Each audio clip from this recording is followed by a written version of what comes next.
G'day fellas and welcome to a massive news day for Age of Empires 4. A couple of hours ago at Gamescom 2025, they announced that Age of Empires 4 is coming to PlayStation 5.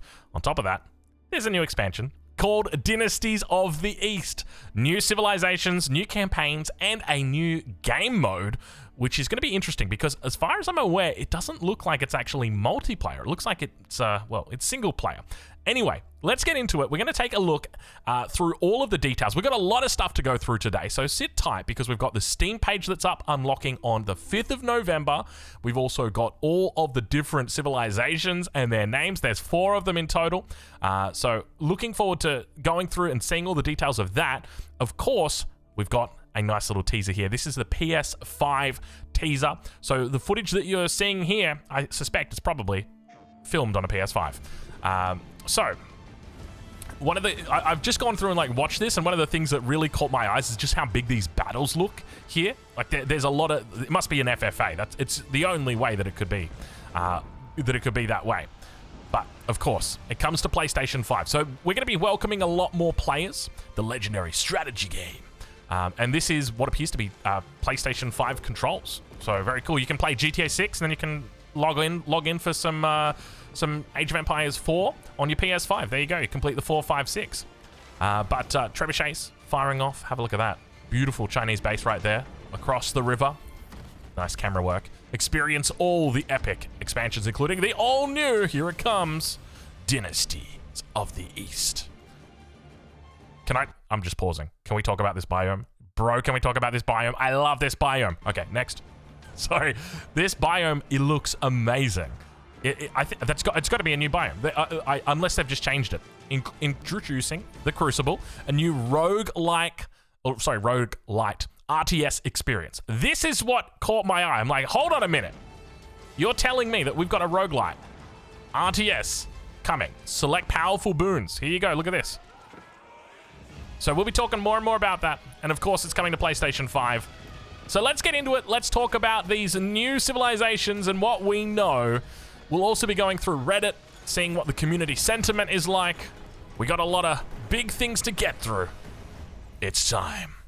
All right, that was pretty well timed. All right, let's get into it. So we'll start off with the Steam page. Let's get our background music back in. We'll turn it up a little bit. So we know there's 4 civilizations that are coming. The Golden Horde, a Mongols variant. The Macedonian Dynasty, a Byzantine variant. The Sengoku Daimyo, Japanese variant, and the Tughlaq Dynasty, the Delhi Sultanate variant. Now, before you leave an angry message down below, hold on, because these variants, look, I hate that they say that they're variants, because they're not, bro. They're so different from the original that it's like calling it a variant is almost dishonest. But there's a reason they have to do it, and that's because of like shared assets, basically. Shared like music assets, voices, that sort of thing. So let's take a look and see exactly what we've got here. Already you've got some interesting units. We can see new elephants as well. We've got elephants with what appear to be ballistas on the back that's coming through. Relics on a cart, like a mangonel cart. There's a lot going on in this picture, so I'm assuming that this is probably, it could be new. It could be new stuff for the civilization themselves. Here we've got what appears to be is this a Mediterranean themed? This color does not look natural, right? But obviously it is. But yeah, very, very blue. It looks a bit strange because the shadows, you can't really see the shadows here, but you got some gentleman over here with some large clubs, of course, of a familiar variety. And then we've got here the Mongol variant, which is quite curious. You can see them all eating sheep underneath this building here. And then we've got the Byzantine variant with some new buildings. So here, as well as, what is this one? And we've got multiple new buildings that are coming through here. And then we've got the Japanese variant with what is almost certainly going to be a dojo. So there is a lot to go through, and you can see all the elephants. I tell you what, if you wanted to role play with elephants, now's the time for you. Have a look at this behind what we've got as well. It's just, we are entering the golden age of Age of Empires 4. We can say that right now. I mean, you thought the Golden Age was when they added 6 new civs. Well, these civs are so different. It's going to feel like they're just, none of them are variants. But anyway, let's get into it and talk a little bit about it. So who are we going to start off with? I guess we're going to start off with the Golden Horde. So they're available with the Dynasties of the East expansion. The powerful faction. By the way, what's the price on this? It's 25 AUD or 30 AUD. So probably like, I don't know, 15 American dollars. And then probably on discount, maybe like $12.50, somewhere in that region. So I would say that's relatively cheap. I would say that that's affordable. Okay, there should be no complaints about this pricing. All right, if you're going to complain about this pricing, go play League of Legends. No, don't do that. Because you're going to pay a skin. You're going to buy a skin that's like 15 times this cost. So don't even at me. I'm talking about you, Ari. You know, if you know, you know. This powerful faction emerged from the Mongol Empire's fragmentation in 1259, with Batu Khan establishing the Golden Horde in the conquered lands of Eastern Europe. The Golden Horde's yoke began, I like that, there is yoked, began to wane after suffering a defeat to the Rus at the Battle of Kulikovo in 1380. Age of Empires 4, the Golden Horde lays the foundations of the Khanate, with the Golden Tent at their core, and spreads edicts to fortified outposts to maintain control of conquered lands. The Khan, flanked by a retinue of bodyguards, leads the Horde in the conquest of new frontiers. Now, of course, if you want to go read through this, all the links will be down below, so you can go check it out yourself, playing the Golden Horde. Let's take a look and see what we've got. The Golden Horde is a civilization of conquest, forgoing their nomadic roots as part of the Mongolian Empire. They solidify their control of conquered lands. The Great Golden Tent is a focal point of this new empire, dispatching edicts to fortified outposts on the frontier, which changes how their influence is projected. When the Golden Horde Khan is called into battle, you will often find Torgud bodyguards nearby, protecting the Khan and inspiring the Horde. The Golden Horde looks to expand rapidly by recruiting most units in groups of 2 or more at once. The unique stockyard helps provide abundant food for this growing force, allowing multiple villagers to work and drop resources at a single time. So I'm hearing this and I'm kind of reminded of Age of Empires 3 Russia, which would be really cool to like have them back like that, where they can only buy units in like groups of 5 or 10. That'd be kind of cool. Anyway, let's take a look and see what they've got. So already we're seeing there's a new building here. We've got a new building here, an Uvu over there. Let's see what we've got. So the Golden Horde Khan. The Golden Horde Khan is a unique heavy melee cavalry unit. The Khan's war cry inspires and strengthens nearby troops while the Khan is fighting. So basically, you can see he's even got the crown. So basically, your normal Khan, but a melee version. Then we've got the Torgud. The Torgud is a special melee cavalry dispatch from the Golden Tent. When near the Khan, the Torgud deflect any damage. Oh, that's sick, dude! Oh my lord, that's an MMO mechanic. I mean, it's probably a mechanic in other games as well, but I know it from MMOs. So basically, where like the tank will take damage from other players and direct it to themselves. So when near the Khan, the Torgud deflect any damage from the Khan to themselves. So basically, like the Khan is your hero unit, and if you try and focus it down with crossbows, because he's heavy, right? I'm assuming, yeah, unique heavy. Then all of that damage is going to be spread between the Torgud instead. That's so cool. I love that mechanic. That is so awesome. It's going to be frustrating as hell as well, trying to take them out. I wonder if it spreads it evenly across like all of the Torgud in the radius. And I wonder how many you can have. Like, can we just get 50 Torgud and a Golden Horde Khan, and then the Khan never dies, and he's just always putting out his aura? That sounds like farming to me. Okay, next up we've got the Karesh. The Karesh is an inexpensive light melee unit that bolsters an army by providing protective bonuses to nearby units. Very cool. And then we've got the Beachhead Ram. The Beachhead technology found in the Siege Workshop gives the Ram an ability to open side arrow slits and unleash a torrent of arrows from each unit in the hold. Holy dooly. That's so sick. How do you beat Rams then? What? Okay. Riddle me this. We stick 16 spears in each of these Rams, then we go and attack, and when the enemy cav gets to us, we jump out and we kill the cav, and then when the archers come in, we jump back in the Ram, and then we shoot them with the arrows. I like it. That works. Glorious Charge. The Glorious Charge technology found on Outposts unlocks a timed Empire-wide ability. When activated, war drums inspire nearby troops, giving them a speed boost and reducing incoming damage as they charge into battle. I do like that. I do like the reduction of damage as you're charging into battle. That's definitely cool. And then we've got the Stockyard Edict. The Stockyard Edict technology found on the Golden Tent unlocks a new edict that, when activated, allows gold to be generated from stockyards that are being worked near fortified outposts. So this is a fortified outpost here. And if you have a stockyard, which is these little guys, being worked near there, when activated, it allows gold to be generated from those stockyards. Okay, all right. Very cool.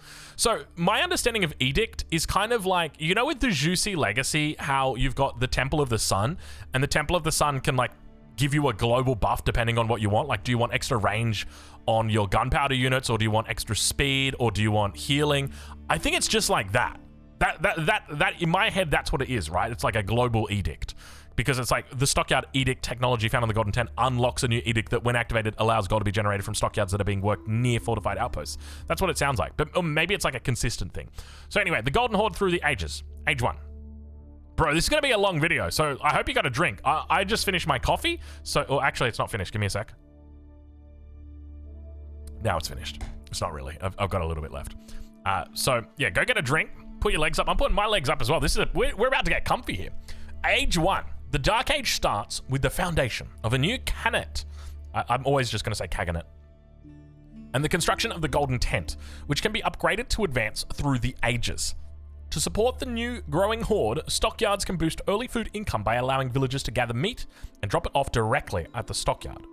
So what's interesting here that I'm noticing is like there's only one villager on these in each of the photos. So this is kind of, I'm assuming that this is like their farm replacement, basically. So I'm assuming that it's going to cost like the equivalent of 4 farms, and it's just that like this is how their farms work, something like that. And it looks like, so you place it near these, this acts as your mill. I mean, technically the middle of them acts as your mill, but this is like, you need to have this here so that you can get the edict for the gold. Okay, what do we got next? Age 2, the Golden Horde Khan. Should we be zooming in on these photos? Oh my lord, we've zoomed in too much. I feel like we should be zooming in more. The Golden Horn Khan and Tortgood bodyguards can take the field to lead the Horde and conquer new lands. With each age, the Uvu network can be expanded to increase stone income and unlock new technology. So, do we see the Tortgood here? Probably fighting in somewhere in here. Age 3. In the Castle Age, with the established frontier of fortified outposts, you can research new edicts, such as the Karash Edict. This will produce an additional Karash when any unit is trained from a military building with influence. Very cool. So you can see there is 3 what appear to be horsemen, and a single Karash has come out. 3 men at arms, single Karash. So indeed, they are recruiting in batches. I wonder if it's like, so the way that the Russians worked in Age of Empires 3 is that their units were cheaper, but they were also less effective. So like they had a musketeer, everyone had a musketeer, but their musketeer was a little bit worse. But it was much cheaper, like 20% cheaper. But they had to buy it in batches. That was the way that you do it. Like you'd have to grab all the money and then you'd buy it and you would purchase it in a big batch together. But very cool for spam. Okay, and then what do we got for Age 4? Oh my lord, look at that. That is so sick, dude, the Golden Tent. With an increased stone income of an expanded Uvu network, stone technologies can be researched to increase the power of your armies. Reinforcement technology increases the number of units trained in a batch without increasing the cost, expanding the Horde far out. The Zerg are coming to Age of Empires 4. I love that they're using the Horde as well as the term. So, reinforcement technology increases the number of units trained in a batch without increasing the cost. Do you realize how ridiculous that is? Like, if you're in Imperial Age and you're getting 4 for the price of what should be 2? That's crazy, dude. That is so cool. All right, so that's it. So just breaking these screenshots down, you can see 2 Uvus next to each other, the Golden Tent in the middle. I don't know if this is the town center that they've got or what the deal is with the Golden Tent, but it seems to be like an instrumental, pivotal thing of this civilization. But yeah, they don't like really mention it other than, was it here? They mention it somewhere. The Golden Tent. Anyway, so there you go. That's our new Mongol variant, the Golden Horde. Then we've got the Macedonian Dynasty. So the Macedonian dynasty are available with the dynasties of the East expansion. Starting with Basil I in 867, warriors known as Varangians filled the ranks of Byzantine armies as mercenaries. Concerned of revolts from within, his son Basil II recognized the unwavering loyalty of Varangians and formed the first imperial guard around 988, raising the dynasty to its greatest heights before his death in 1025. The Macedonian dynasty reinforces their front lines with an expanded roster of fearsome Varangian warriors from the north. Raise victorious runestones, replace fallen warriors at the war camp, and improve weapons and armor by spending silver. Silver? By spending silver at the arsenal. Command large armies of tenacious warriors to protect the emperor and carve out your own history. All right, playing the Macedonian dynasty. So, do we see anything new or anything that we don't recognize? We see the cataphracts, and we see what appear to be slightly... I can't tell if they're cataphracts or if it's just a bit different on the armor. But we definitely see some new units in here. Villagers discover abundant silver deposits as they mine gold and stone. Okay, so basically olive oil. So Byzantine olive oil has instead become Byzantine silver. This fifth resource, very much, okay, so it is indeed olive oil. This fifth resource can be used for researching unique technologies at the new Varangian arsenal, with arms and armor paid with silver. The mighty Varangian warriors step forth onto the battlefield from their fortified strongholds. As losses from combat begin to pile up, construct the Varangian war camp and receive free reinforcement of Varangians from distant lands. Command 3 new Varangian units and leverage their unique berserk abilities. Carve legendary runestones to celebrate past victories in battle, inspiring them to fight harder while protecting the empire. Bro. There's so much in here that I'm just like, what is a runestone?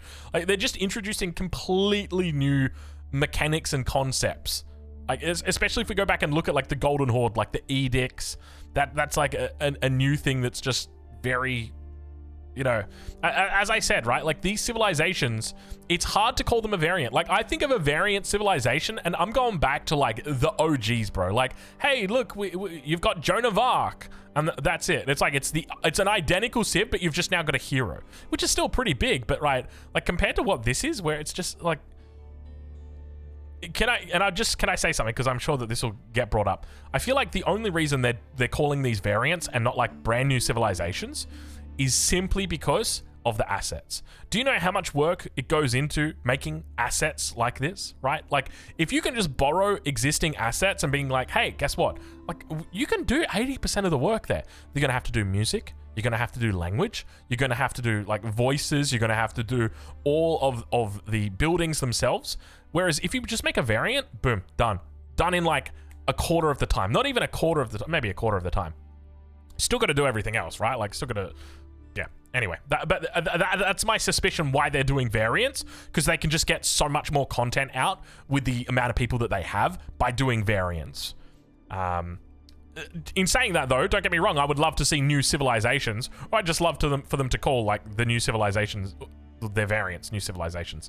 Anyway, so the Macedonians. I'm just going to call them the Macedonians. So we've got the Atgeir Mayor, which is a spearman appearing unit. Light melee Varangian infantry that becomes more tenacious when fighting alongside Varangian units with their passive berserk ability. So Varangian units, I'm assuming, are a specific type of unit. The Bogmaur. Light range Varangian infantry, so an archer, with an ability that steadies their bow in the midst of battle to penetrate armor weak points. So does that mean that, like, they get an extra, like, +2 damage against heavy units? Maybe? Maybe. We'll have to see.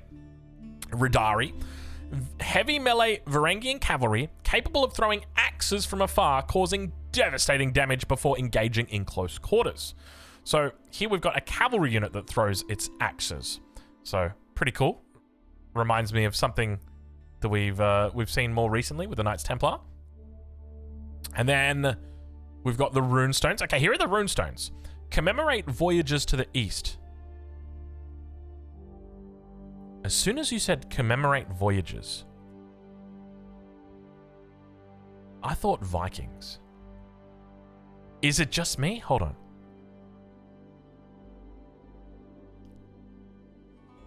There is a bit of like... I don't know enough about the Macedonians to be like, hey, this kind of sounds like it's the Vikings. But maybe they would. Maybe they just wanted to make the Vikings, and then they were like, "No, we can't make the Vikings. It's going to cost too much money. Let's just make the Macedonians instead. Borrow the assets, and we'll just take the exact same ideas and just put it into that." As I said, I don't know enough about the Macedonians to know whether or not this is the law or not. The accuracy of this. Commemorate voyages to the east and past victories in battle with by carving runestones with any Varangian unit when enough enemies have suffered their blades. That is very cool, and it sounds complex as hell. The Romphaya swords technology. Known to adapt to local weaponry, Varangian guards and Radari can equip Romphaya. We got to get this right the first time. Romphaya to meet the needs of war. And the Varangian arsenal. So this is where you're spending your silver. Known to adapt to local weaponry, Varangian guards and Radari can equip Romphaya. Isn't that what you said over here? It's literally what they said over here. Okay. This is what they said where you could spend the silver. The silver... Yeah, research technologies at the New Varangian Arsenal. The 5th resource can be used for researching unique technologies at the New Varangian Arsenal. So that's that building right there. So let's have a look. The Macedonian Dynasty through the ages, also known as, we're going to just be calling them Macedon or the Macedonians, because it is like a brand new civilization. I'm just saying it right now. I'm not even going to call them variants. They're just the new civs. I mean, they are the new civs. Age 1, Macedonian Dynasty discovers abundant deposits of silver at gold veins and stone outcroppings. And their villagers set the stage for refinement at mining camps, creating silver deposits. Hold on. Their villagers set the stage for refinement at mining camps, creating silver deposits that can be accessed for the rest of the game. So, wait, what? Really? Silver is a unique resource used to research special techs across the civilization. Varangian strongholds replace the barracks and are capable of defending the area and fielding all types. Oh my god! So they have it's like Russia from Age of Empires 3. They had the same thing. They had a barracks and an outpost in one. That's sick. We got the Age of Empires 3 folks are going to be so happy. I include myself in the crew. Varangian strongholds replace the barracks and are capable of defending the area and fielding all types of Varangian units as you advance through the ages, including the early Varangian Guard. They get Age 2 men at arm. The early Varangian Guard. There you go. There you go. Where's the silver mine? I can't see the silver. That's not the silver mine. That's stone. Okay, Age 2. Construct the Varangian arsenal next to mining camps to begin generating passive silver. Oh, I like that. Passive. So here we can see. So back here, we've got the Varangian stronghold. So it kind of looks like an archery range. You see the archery things out here, but it goes very high, like an outpost as well. So that's the Varangian stronghold there, because it's the archery range with the tall bit. And then here, we've got the arsenal technology, or the arsenal. So arsenal technologies combine both blacksmith and university upgrades into one and are capable of exceeding the military power of other civilizations in each age. Excuse me. I need to have some water because it's getting hot in here. And, well, that's what you do when it gets hot. Prepare your northern reinforcements by finding a suitable location for the Varangian war camp to avenge any units lost in battle. Is that what we saw before? Remember there was something that we saw before? Was it in here? I remember I saw something before. It looked like it was the same theme as this. If the camp is placed near to water, ships may also be selected as reinforcements. Okay, give me a sec. I gotta have a drink here. From the Castle Age, the Varangian Radari can be produced from the Varangian Stronghold or Stable. Now, keep in mind, Varangian Stronghold, that's this guy, right? I gotta remember all their names. Yeah, Varangian Stronghold. So we can build the Varangian Stronghold and get cavalry from it. So we can literally build units, like anything from this building. Check on the Varangian War Camp, as all reinforcements are available to be chosen to fit the Empire's needs. Check on the... Okay. And Age 4. Advance to the Imperial Age and spend silver at the Palatine School to train cataphracts in bulk, or choose the Foreign Engineering Company. So you get... Basically, it's saying, hey, yeah, you get the same wonders, but they do different things. Or use silver to hire mercenary siege engines. That just sounds the same. It just sounds like I'm using silver instead of olive oil. They don't do different things.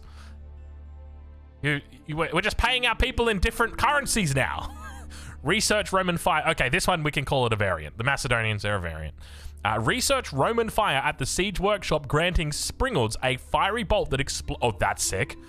Explodes on impact, causing devastating area effect damage over time. What's the bet? Roman fire siege workshop Springalds just become overpowered, and it's just everyone spamming them in the late game with like 20 spears just to defend against Cav. That's it. I'm calling the meta already for November. You've heard it. That's it. Okay, so that's the Macedonians. Similar to the Byzantines, obviously. It's a Byzantine variant. But there are similarities there, as you would expect.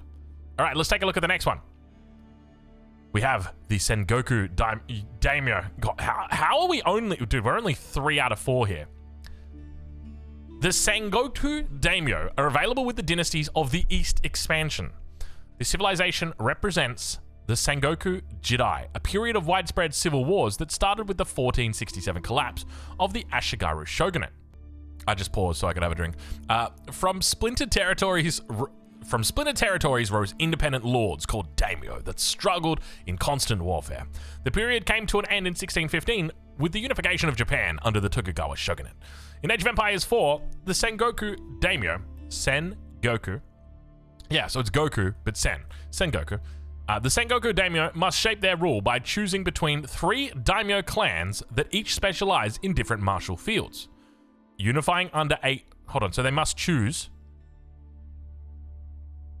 They have to choose between 3 clans. Unifying under a new shogunate with the powerful melee infantry of the Hojo, the thunderous cavalry of Takeda, or the roaring volleys of Oda. Ranged infantry. Very cool. So it sounds like you can only pick 1 or 2. The way that they use this, by choosing between. Cool. We get the cherry blossom Japanese biome. The Sengoku Daimyo civilization begins with a versatile economic building called the Matsuri, which boosts food income in the early ages and becomes the heart of a booming economy as it is built up. In Age 2, choosing which clans are supported by building their daimyo estates will shape your armies for the coming conflicts. Each daimyo estate will provide bonuses and unlock technologies for a different class of unit. The daimyo can be called, sorry if I say daimyo or daimyo, I don't know which one's correct, and I feel like daimyo is, but I want to say daimyo. The daimyo can be called into service as well, inspiring nearby troops to fight with relentless fervor. So this was something that we saw in Age of Empires 3 for the Japanese, where you had the daimyo, which was kind of like a hero unit, which gave inspiration to the units nearby. It would do different things, give attack speed, give health, give attack, depending on which daimyo it was. But what's interesting here is that it sounds like you've got mutually exclusive upgrades that may potentially be coming through for this civilization. So first and foremost, we've got the Kanobo Samurai. This unique melee infantry is armed with a large studded club that does bonus damage to enemies based on their maximum health. Okay, stop, explain, think. So it's going to be good against units that have got high health pools. So if we were to think about, say, like a Cataphract with 500 health, the Kanobi Samurai is going to do very well against that. So normally a unit like this, to balance it, it will do like a base of like 1 damage or a base of 2 damage, and then it would do a percentage of maximum health, like 5% maximum health. So I suspect that's probably what they're going to do. So it's still effective against units that have got low health. It's not going to take 20 hits to kill everything, but yeah, it's that's the way that it's going to work. So interesting mechanic, hasn't been done yet in this game. Yatai. The Yatai is a unique worker unit. That's the Yatai that can be sent out to gather food from animals, berries, or fish without depleting the resource. Okay. The daimyo. For each daimyo estate, so this is a daimyo estate, a unique heavy melee cavalry can be recruited. The daimyo increases the attack speed of nearby units even when they fall. There you go. The Iko-Iki monk, which is icky, gross, don't touch me. I'll make that joke now, just get it out of your system. The Iko-Iki are strong warrior monks that forego traditional targeted healing and instead heal all nearby units whenever they strike an enemy. Yo! What's that healing class in World of Warcraft? the priest, and that's how it works. Like you put something on your allies, and then when you do damage, it heals those people. I can't remember. It's been so long since I played WoW, dude. I played it for like 3 months, man. That was the class that I played. It wasn't a monk. It was a priest. Priest? No, it wasn't a priest. Yeah, it was a priest. Anyway, samurai bow. The samurai bow technology found in the Hojo Daimyo estate equips samurai with a Yumi bow that they will fire at range. Okay, so the Hojo Daimyo estate. So the Hojo is specifically, so it doesn't mention here which daimyo these belong to, because remember, they're going to be mutually exclusive. So here, this is one of those technologies where they equip samurai with a Yumi bow. So you're telling me, hold on, I wonder if these, yeah, it is. Look, that's a samurai with a stick, and he's got they got Yumi bows, dude. Yeah, counter me now. How do you like me now, crossbowman? I'm no longer a samurai, but I am a Yumi instead. Okay, mounted samurai Odachi. The mounted samurai Odachi technology found in the Takeda Daimyo estate changes the weapon of the mounted samurai to an Odachi that does more damage to infantry. Very cool. I like that a lot, because Odachi at the moment, it's on samurai for the Japanese, not on the mounted samurai. So now they've just kind of moved it over here and like, hey, we can take that idea and put it on a cavalry instead. Okay, let's take a look and see. So it looks like we've got... That's not a town center, I hope. Okay. The Sengoku Daimyo through the ages. I'm getting a little bit concerned. Don't tell me that's a town center. The age starts with the location of deer and boar being revealed on the map. First and foremost, I just want to say I like that a lot, right? You already get that with trading posts with the French. It's there's a couple civs that do it. You get the relics as another example, or the sacred sites. This information can be used to plan where to send yatai to bolster your food income by making food from them without needing to hunt or gather them. So remember, yatai was up here, this little guy. It's like a cart. The yatai is a unique worker unit that can be sent out to gather food from animals, berries, or fish without depleting the resource. So I guess what you're trying to do is... Let's read more about it. Okay. As the yatai fills with food, it will send food traders back to the mats. What? So it doesn't just trickle food. As the yatai fills with food, it will send food traders back to the Matsuri, building up the festival and increasing the gathering. What is the There's so many. You have introduced like 7 mechanics in one sentence. Yatai, food traders, Matsuri, festival. Okay.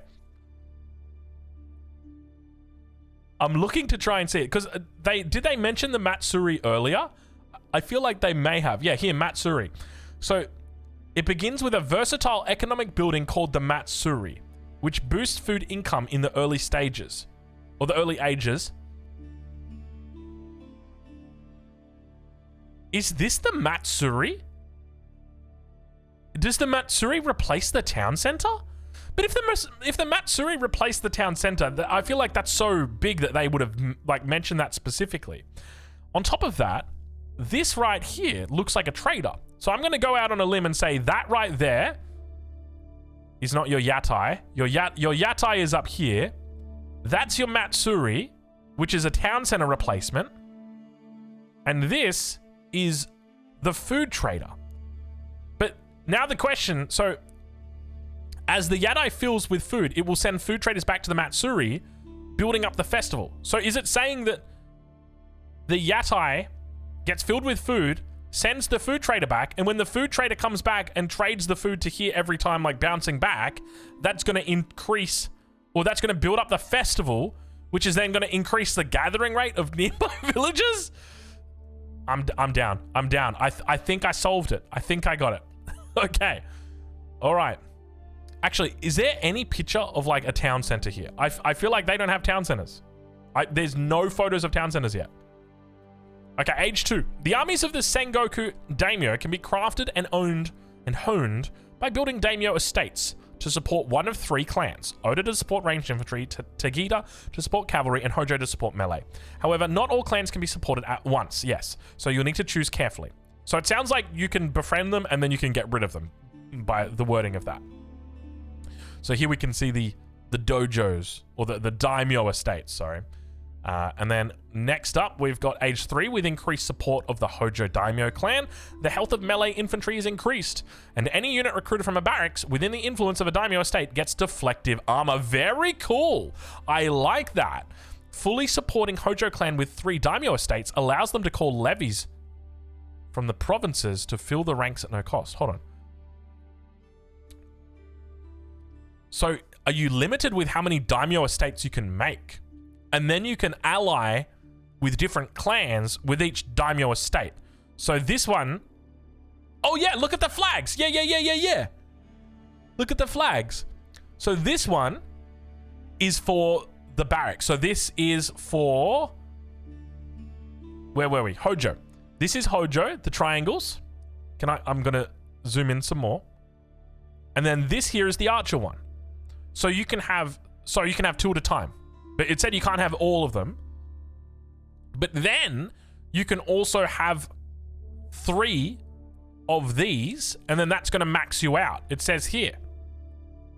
Where was it? Fully supporting Hojo clan with 3 daimyo estates allows them to call levies from the provinces to fill the ranks at no costs. At no cost. So basically, if you get 3 daimyo estates, ally them all with the Hojo, or follow the Hojo, then you get free reinforcements. Okay, we're cooking. And then finally, age 4. Oda clan could become a valuable ally in age 4 with a focus on ranged infantry bonuses and being able to unlock an early Ozutsu. Oh my god, early Ozutsu. To devastate the enemy hordes with explosive attacks. The Taganashima Ashigaru. Oh my gosh. No way. Sorry, I just paused so I could have a drink. The Taganashima Ashigaru, an early hand cannoneer, can become the backbone of the army with the Oda clan technology to unlock a Tate standing shield. Now, what's interesting, so they've got an early hand cannoneer, the Taganashima Ashigaru. I thought that when the early hand cannoneer was there for the English variant, that was going to be broken. It wasn't. Nobody even batted an eyelid on it. You barely see it. So I think this is going to be fine. So it can become the backbone of the army with the Oda clan technology to unlock a Tate standing shield. Taganashima Tate deployed when stationary. Protect them from ranged attacks and increase their attack range. So basically the same as a Pavis shield. It's a hand cannoneer with a Pavis shield. That's going to be fun. It's an early hand cannoneer with a Pavis shield. I like the sound of that. So far, you guys know I'm like economically focused, right? Like I much prefer to play like an eco game than an aggressive game. So I feel like at the moment, the Sengoku Daimyo is calling to me the most. But let's check in with the last one. It's going to be the Tughlaq Dynasty. So the Tughlaq Dynasty are available with the Dynasties of the East expansion. Beginning his rule in 1320, Ghiyasuddin Tughlaq quickly established law and order with neighboring governors within the Delhi Sultanate, after internal revolts plagued the dynasty from previous leadership failures. Gaining confidence from nobles and officers, he quickly reformed taxes, strengthened military, and punished... excuse me, that was my spacebar, and punished corrupt officials, and commanded the construction of the mighty Tughlaqabad Fort before his death in 1325. The Tughlaq dynasty lays the framework for victory with worker elephants, that provide a mobile drop-off for all resources with the construction of each Tughlaqabad fort. You can appoint a governor, oh my god, to activate unique bonuses and answer the Sultan's call. Raise a fearsome army with 3 new elephants that show the true power of the mighty Tughlaqabad dynasty. Okay, I think I found my new main. The Tughlaqabad dynasty. Wait, this is the Tughlaqabad dynasty and this is the Tughlaq dynasty. Which one is it? Which one is it, devs? The Tughlaq. Well, you've got the Tughlaqabad fort. Tughlaqabad fort and the Tughlaq dynasty. What are we going to call them? I guess we just call them the Tughlaqs. Okay. Worker elephants and villagers have a great working relationship, and Tughlaq dynasty economy kicks off with a bonus to resources when villagers drop off at worker elephants. As villager walking time becomes too great, the worker elephants can freely move around to help take the load off. The Tughlaq dynasty provides near instantaneous research times on most technologies for a higher price. So now you can see we've got the inverse of the Delhi Sultanate, where they get free technologies, but it costs a lot longer on the time. Now you've got a higher price that come instantly, which is kind of crazy. Stay ahead of enemies by researching quickly and trampling through defensive lines with raider elephants. Oh my god, please don't tell me there's going to be like fast elephants. Produce the healer elephant from mosques to reinforce the front line and heal two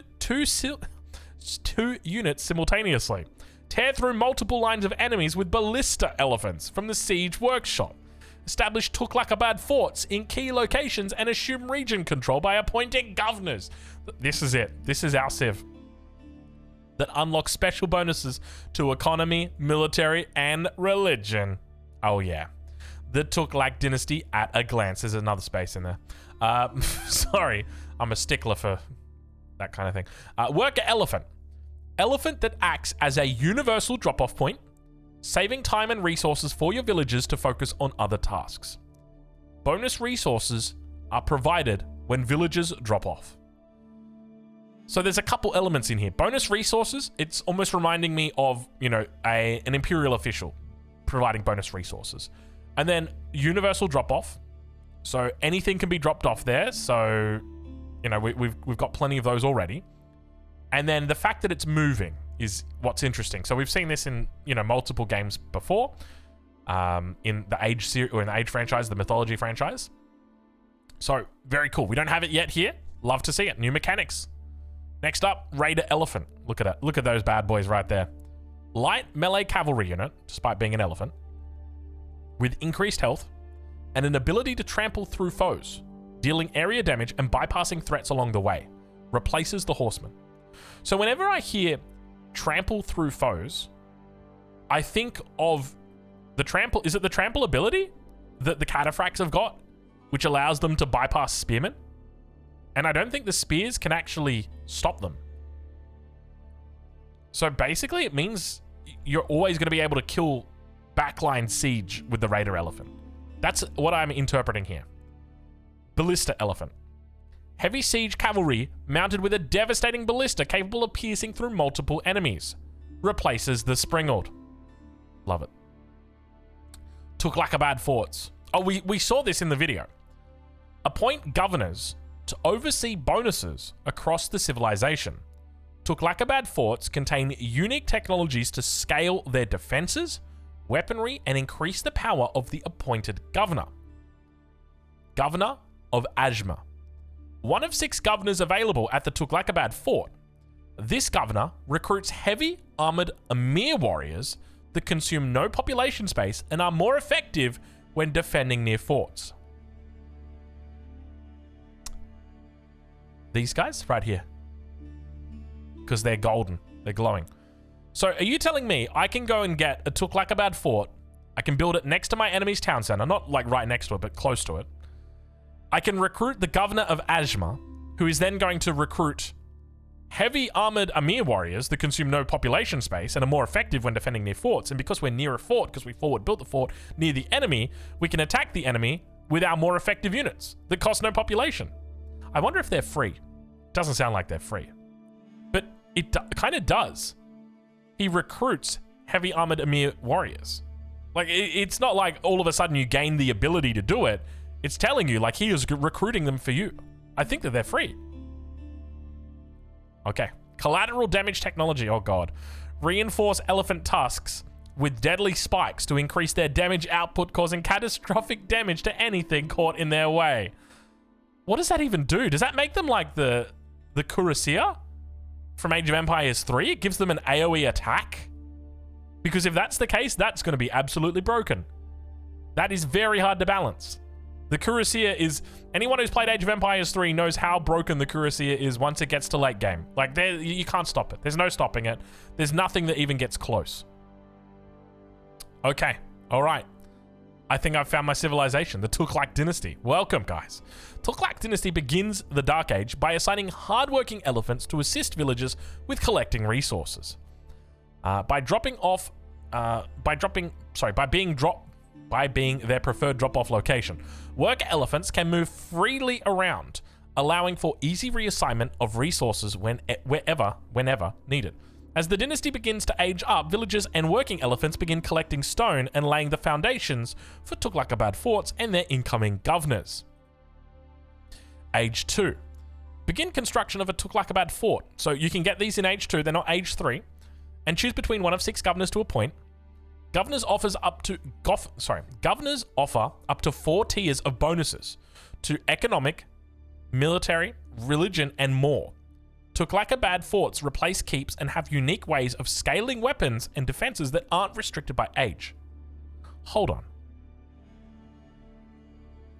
Does that mean that I can get a cannon emplacement in Age 2? Does that mean I can forward build my Tughlaq fort on next to my enemy's town center and recruit the governor of Ajma, who recruits his Emir warriors that are more effective near forts, and then get a cannon emplacement in my Tughlaq fort? Is that what you're telling me? Because I'm liking the sound of this civilization. Oh my lord. Construct a stables and seek to trample enemies with raider elephants. There you go. I like that. Age 3. When entering the castle age with the compound of the defender landmark, all forts unlock a 4th governor benefactor bonus that adds a new dimension to their unique bonuses. Actually, they didn't mention that. How do you level up your governors? Because you can see here, governors offer up to 4 tiers of bonuses. Do you have to pay to level them up, maybe? Maybe that's what you got to do. Okay, so construct a mosque and begin producing healer elephants that can heal 2 units simultaneously. With mounted imams while their elephants engage in melee combat. Hold on. You're going to have to say that again for me. Construct a mosque and begin producing healer elephants that can heal 2 units simultaneously with mounted imams while their elephant engages in melee combat. Look at this. There's 2 imams on the top that are healing all the units around because they can heal 2 simultaneously, and the elephants are in combat. That's sick. Healer elephants gain increased damage the more infantry units there are nearby. More enemy infantry units or more allied infantry units? Healer elephants can also be accessed an age earlier via the Dome of the Faith landmark. Okay, so they're... Wait, if they're healers, does that mean that they're also able to pick up relics? Surely they would be. Yeah, that's got to be it. Okay, so we're playing Dome of the Faith then, lads. Okay, what do we got here? This is the Wonder, I think. We got landmark. Tughlaq fort with something above it. The Warriors. That's the Wonder. Advance to the Imperial Age with one of 2 landmarks that interact with the governor system. Palace of the Sultan immediately grants you a governor of your choice with a maximum tier 4 bonus. Choosing the Hussar Academy will grant you resources over time based on how many governors are already active in the game. Okay, so basically you're going for Hussar Academy if you were in Age 3 a long time and you've got like a lot of resources, or you're going into the Palace of the Sultan if you're going fast Imperial. To be honest, this is crazy if you think about it, right? So if we know right now that a governor increases in power as it gets a higher level, and there's 4 levels, and you have to pay probably increasingly amount more, you could use this to get to level 4 on a governor that would offer you, like, let's say a military power. So not like, don't think of like this, right? Or this is a military power. I'm like an economic power. I don't know. We're going to have to see the bonuses. But anyway, these are some cool synergies. I like this. Like, there's a lot of potential in this kind of stuff. So overall, I've still got some questions that I need to be answered. But I will say right now, when it comes to content, right, like this is going to be amazing. We've got, I haven't officially announced it, but a lot of people know Outback Octagon number 4 is coming up soon. And all these civilizations are going to be in that. And I think this is going to make for an incredibly exciting Outback Octagon number 4. Let's take a look and see at what else we've got, though. So we've got the mega thread from the Age of Empires 4 Reddit, which was started by Cal 7 hours ago. I know. And let's take a look and see what some of the comments are saying. We've got Golden Horde, view. Finally, reading through the specific civ pages, they do seem really distinct from their base civilizations. Really excited to play them. That's from Swaggy Professor. Every civ has its page already released from someone here. Elephants look like mobile drop-off points. That's kind of cool. I wonder if they have 0 setup time. Would be interesting micro to move them between multiple resources for faster drop-offs. Indeed, that's probably going to be something that happens. What else have we got? I see a lot of enthusiasm, but I have to admit I'm disappointed. There are no new civs, no Aztecs, no Vikings, no Spanish, Portuguese, or Khmer. Any of these would have generated far more excitement than the release of these variants. The attempt at a hybrid Viking feel with the Macedonian variant doesn't really land, especially with the recycled assets and voice lines. The earlier DLC released this year worked well because it introduced the Templar Knights, fan favorite, alongside meaningful new content for the game. Many of us were expecting more substance, full new civilizations for the second DLC, especially since it was originally split from the first DLC this year. So this has got 11 points, so people, the community is feeling a little bit like that. And we've got a response saying it's not split, there's 2 different studios behind these 2 DLCs, and one of them, this is their first AoE 4 DLC for project. Pretty obvious at this point, Microsoft barely spends any money on AoE 4, and they just cancelled AoE 3 and laid off AoE 2 expansion teams. Did they actually? Yikes. AoE 4 deserves a lot more love from the publisher, but it seems like the devs themselves do everything they can with the low budget they get. And I think that this is absolutely on the money. So well done, Odragora, for pointing this out. I think it really just comes back to that, right? Like, at the end of the day, if the dev said to you, hey, we can do like 1 new civ, right? Like, we can do the Aztecs, just the Aztecs. New voices, new assets, new music, new everything, okay? Are you going to take that? Or would you take these 4 civilizations here? Because, like, to me, that's where I kind of feel like it is. And I don't know the exact numbers behind the scenes, but that's the type of argument that I'm thinking about. And it's like, don't get me wrong, I would love the Aztecs. And I would love to have, you know, I'd love to have 4 new civilizations that are totally brand new here with all new assets and all that. But the reality is, as has been pointed out here, they cancelled AoE 3. They're laying off Age of Empires 2 expansion teams. We deserve more love, but we're not getting more love. And that's the reality of the situation. So I think well done for pointing that out.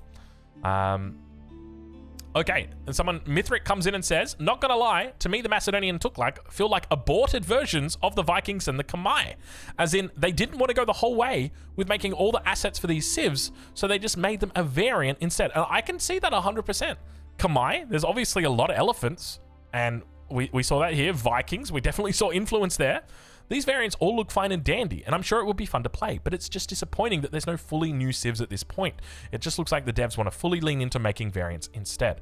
As I said, it really just goes back to, you know, how can you provide the most content at the most affordable, or at the cheapest cost? Not the cheapest cost, so the lowest cost. I think that's it. And I feel like variants are the way to do it. I'm not trying to defend the devs. To me, it just comes down to probably not having sufficient funding. And that's the sad part. Oh my god, I'm so looking forward to people losing their minds having only variants in the DLC. Indeed. And then so there's a response. That's 110 points. 57 points from Shadow Archer 6. I mean, it does kind of suck. I was a pretty staunch supporter of the variant civs and was totally cool with KT and Lancaster, but not having any new civs after several years is really disappointing. Even if they play differently, the different music combined with voice lines and just having a whole different vibe with another civ can be really fun. I'll still support, and I'll probably buy the DLC, but this is disappointing, man. Yeah, and as I said, I can feel that. It's disappointing, but I wouldn't be... I'm not disappointed with the devs. I'm disappointed with, like, the funding, right? And that's it. But yeah. Anyway, so that's the sentiment. Do we have anything else in here? We can have a look. Oh, yeah. The Age of Empires 4 subreddit. Let's check that out. I'll give it a quick refresh. So first up, we've got Drumfish saying brown sheep. There you go. We get to see brown sheep. Good on you, Drumfish, for spotting that one. We've also got Sophia Noss, who said berries seem to be replaced by cactus in this biome, which is very cool. I tell you what, if we could get some new animals, some new plants, that's gonna, yeah, you can see the villager collecting, 100%. Good shit. And the bill's on it. So yeah, really nice. Missed opportunity, shaking my head. Next expansion, all right, Ginger Cow, all right. Base civs should be removed. No, we're not gonna bother reading that one. The reveal felt underwhelming, but holy shit, the more I read, the more hyped I get. The new variants are even more unique than the Templars, and the Templars were amazing. There are a ton of new assets on the civilizations. The gameplay is so unique, and on top of that, we got to see a rogue-like new game mode. Yeah, they haven't really talked much about this. So let's just go back to that, because they haven't talked much about that. So if we go back to the video here, they do show. So here with introducing the Crucible, a new roguelite RTS experience. Let's just mute it. So I'm assuming that this is all footage from the Crucible. Select powerful boons to conquer. So here we go. So you can see this is at the start of a game. You've just started off and you're picking a boon and you're playing on PS5. Your options are: heavy cavalry units cause nearby enemies to take 50% damage from ranged attacks. Eagle Eye. Ranged infantry units gain 3 tiles of range and 50% line of sight. That sounds amazing. Or Boggy Ground. You gain an ability. Boggy Ground creates a persistent area of terrain that slows all units and reduces armor. So normally when it comes to this kind of thing, right, you're going through the game and you're selecting these upgrades. So here you can see, as an example, you're in the middle of the map, and we saw that in the last frame as well. You're in the middle of the map. There's 1, 2, 3 red areas, and down here you've got to mark it. So you're going to have a way to get infinite gold. And on the minimap, they've revealed all of it. You can see all of the little red outposts that are across the map. So you're going to have quests, most likely, to go and clear these outposts or do something over here, do something there. And at the same time, there's normally something that you need to defend. So if we look here on the minimap, you've got 1, 2, 3. I want to zoom in even further, but I'm on a PC here, so I can't. But that's the town center. What is that building there? You can see it right here. Look on the minimap. There is another building. I think what's going to happen is this building, if this building falls, or like your landmarks fall, that's it. It's game over. And you have to survive as long as you can. And you're up against a new era marches onto PlayStation 5. Yeah, we've seen that. So I don't think this is going to be Crucible. Yeah, it's not. So I think that that's the way that it's going to be, because I don't think they gave any more information on the Crucible. Do they say here in Steam? It doesn't look like it. Yeah, there's no more information about it there. Is there any way, if we go in here, games, Age of Empires 4, expansion, Dynasties of the East. Okay. Enter the... Okay. Oh, we hit the motherload. And introducing the Crucible, a bold new single-player mode that redefines what's possible in an Age of Empires game. Built to encourage strategic exploration, the Crucible fuses classic RTS mechanics with shifting battle conditions, evolving enemies, and unpredictable twists that test your ability to adapt. You've conquered history, now conquer the unknown. Each bout within the Crucible is a unique journey, featuring unpredictable challenges, escalating difficulty, and dynamic objectives that test your ability to create strategies on the fly. With permanent meta progression and procedurally populated missions, the Crucible offers a fresh way to experience your favorite civilizations and a compelling new reason to return again and again. Whether you're chasing your personal best or experimenting with different playstyles, this is Age of Empires 4 like you've never played before. The Crucible is a challenge of endurance, strategy, and luck. Hold out against endless waves in dynamic missions that change every time you play. All roads lead to your wonder, and the enemy is coming. Yes, okay, that was what we thought. Packed with a mixture of exciting changes to Age of Empires 4 gameplay, the Crucible depends on your wonder is the key to victory. It must be protected at all costs. Earn medals by surviving as long as possible. Enemy attacks will escalate as the mission progresses. Boons are powerful upgrades upgrades and abilities that you can select during a mission. You'll periodically be offered a selection to choose from. Build a unique set of boons to crush your enemies. So here you can see we're starting off. Oh, it's a different position. Look at this.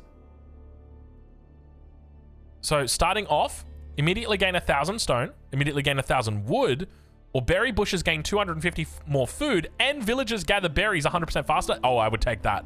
Jamworks. I would take Jamworks in a heartbeat, bro. Every mission has 2 optional objectives that are chosen randomly. Objectives are revealed at the start of the mission. Complete them to earn powerful rewards. Use perk points to unlock permanent upgrades between missions. No way. That's the permanent component. Remember up here, it said permanent. Permanent meta progression. The longer you survive, the more points you can earn. Take on greater challenges as your power grows. Points of interest are smaller optional challenges that are hidden around the map. Find them and defeat their guardians to claim their rewards. Okay, so not only do you have like the main mission objective of surviving as long as you can, you then have 2 optional objectives that are chosen randomly, and then you've also got points of interest around the map. And here we see perks. Township, bigger no way. Bigger barrows? So this means your villagers will be able to hold... Oh yeah, each level increases the carry capacity of villagers by 5. So you get points, perk points, the longer you survive. And then you can take those perk points and put them into perks, which then allow you to go play a game and then get further in that game to earn more points to get more perk. Yeah, I like the feedback loop. I like it. And you can also refund points as well. You can see he's got 47 points. So if, like, let's say you want to try a different strategy, you can refund all of the points that you spent on Township and then put it into bigger barrows.